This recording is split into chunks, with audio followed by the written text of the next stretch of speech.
I promote drug use, but since this is going out on XM, I'll just a note to the kids.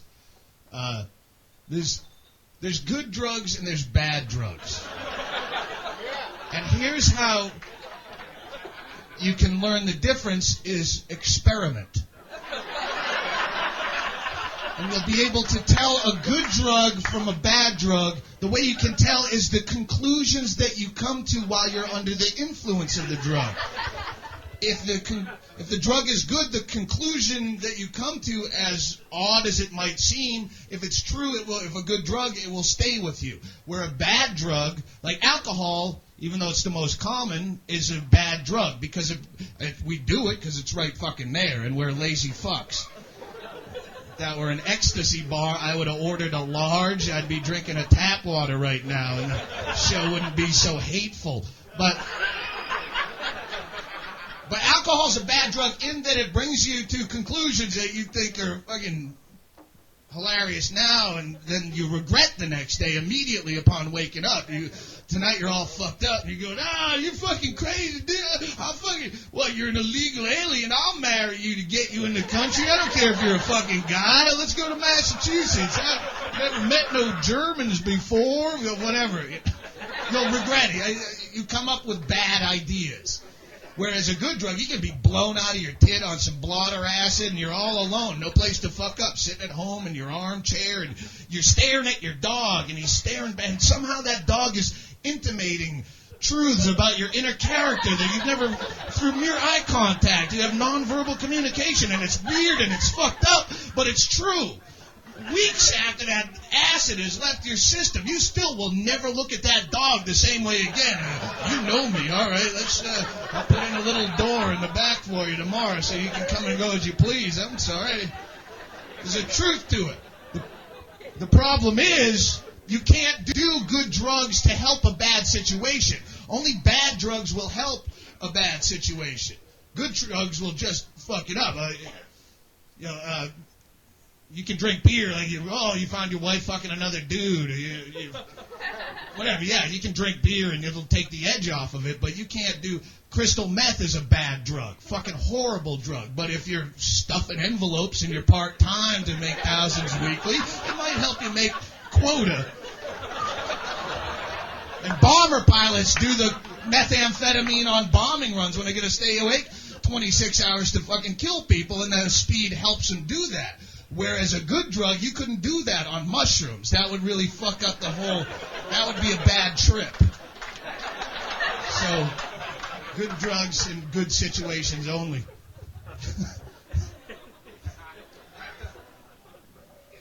Pause for edit. Here's a good drug that,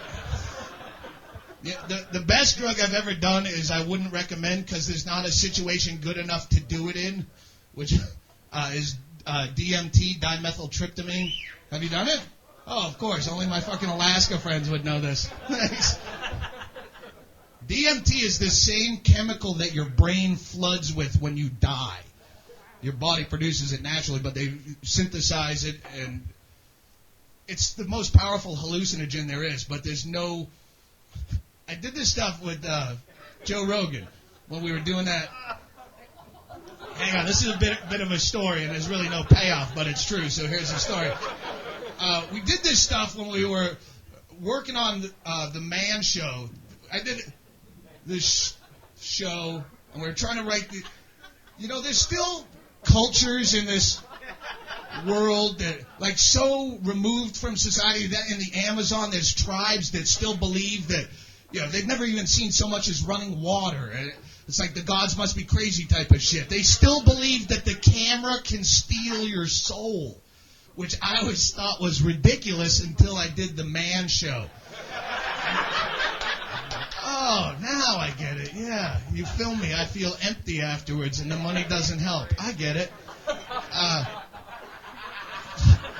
So listen, we're at Joe Rogan's house, and we're trying to... It's right at the end of the Man Show, where we know it's getting canceled. It's a piece of shit, but we still got to write the last few monologues, and they suck. They won't let us say anything that we want to say, so we're trying to write fucking just dumb shit, and we're depressed, and the helicopters are landing on the Man Show embassy roof, pulling people out, but we still got to tape the last few shows we were contracted for.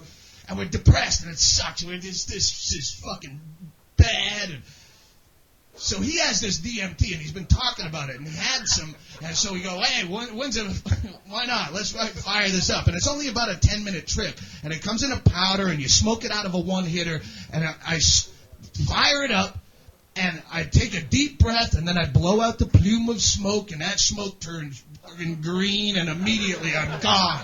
I am next at the center of the universe, and I'm watching all information that is known being sucked through a black hole as data, and it's coming from every direction and being sucked, it's graphed out as data, and it's fucked, and I start coming out of it, and Rogan's big cinder block head is going, are you all right? Are you all right?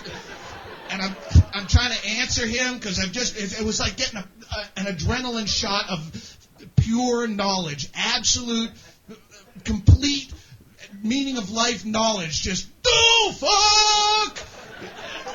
And there he is, and I'm trying to respond to him, and when I would try to respond, I'd see the thought that I'm trying to say would be written out as data, and that would split off into 2, into 4, into 8, into 16, into 32. All the thoughts that went into creating the thought that I'm trying to make come out of my mouth. I'm watching, and evidently, while I was under, my fucking body was going spastic. I'm swallowing my tongue, and I'm gagging. Because Rogan told me he thought I was going to die, which was fucking great because he was going next. And at this point,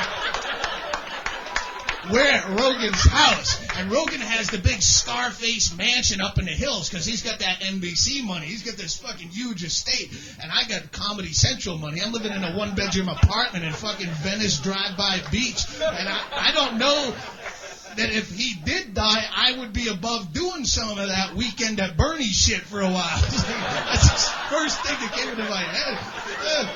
No, Joe can't come to the phone right now. He's kickboxing. Lift that leg, Joe.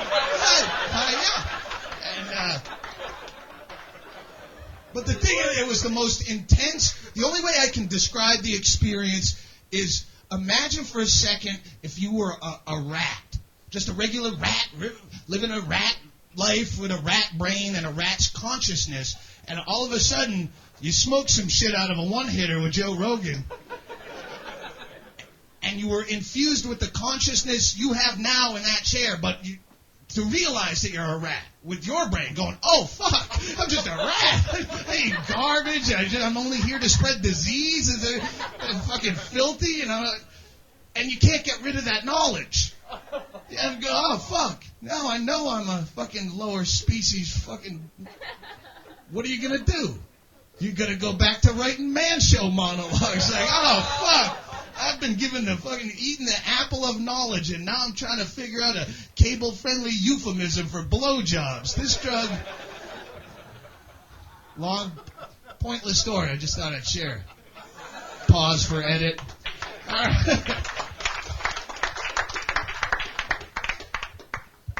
I need a new drug, said Huey Lewis, the famous author and musician and poet. I want a drug that could, because I'm old now and my body's falling apart and I can't. I want a drug that like combines acid with Xanax, so you can kind of trip, but it's all fucking sleepy. It'd be just like dreaming. There's no tension and no social awkwardness. Just lay down and trip your balls off, because that way when it got weird, you just snap right out of it. Oh, fuck, oh, thank God, it was just drugs. Oh, good.